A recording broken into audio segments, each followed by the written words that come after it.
Hi, it's Phil back for the game reviews for WatchMojo.com. I got another review for you this time, and this time it's going to be called Drakengard. Not Drakengard, that's Drakengard. It's rated M for mature. It's only for PlayStation 2. Keep in mind this is a one-player game. There's no online possibilities. There is the possibility of toning down the blood, but God knows nobody tones down the blood, so just forget about that. This game is a mix of Devil's May Cry action RPG where you have to constantly get your character's HP, as we call it, health power and magical power up as levels go up. Now, keep in mind that this was made by Ubisoft, which is a very renowned company for games like this. Now, this is also offers you a great animations in terms of Japanese animation and also effects in between scene. Cinematics are amazing. If I don't know if you're a fan of Final Fantasy or you know these Japanese animation kind of settings, but this will offer you the same setting or maybe even more. I was very surprised with the outcome of the PS2 can offer on this game. Nevertheless, I would consider you probably playing the first title before playing the second, because I did not play the first title before and I was a little confused. Nevertheless, at the beginning of the game, you get a little prologue of what the previous game offered. Now, if you go into details into the game, there is weapons you can accumulate, items.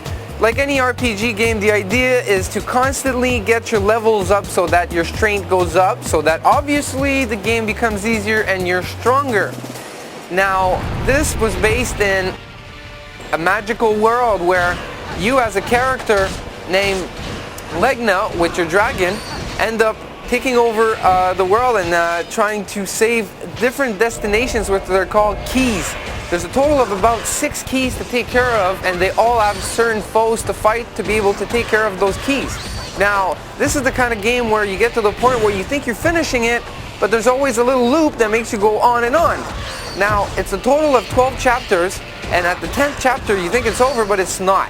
That's the beauty of the game. Now, this is obviously, like I've always said, the best part of the show where I give my opinion on Drakengard, not Drakengard. Remember, people, there's dragons in this game, but it's called Drakengard.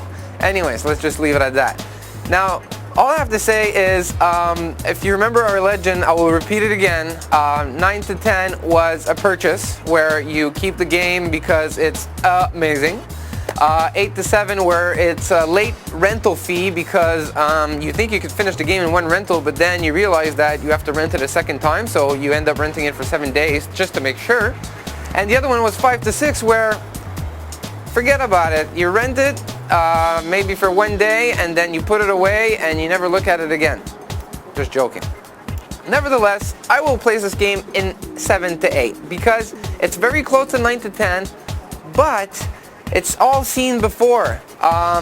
Very confusing because it gives you a lot of opportunities and a lot of sidetrack missions and stuff like that that I don't really think that follows through the game.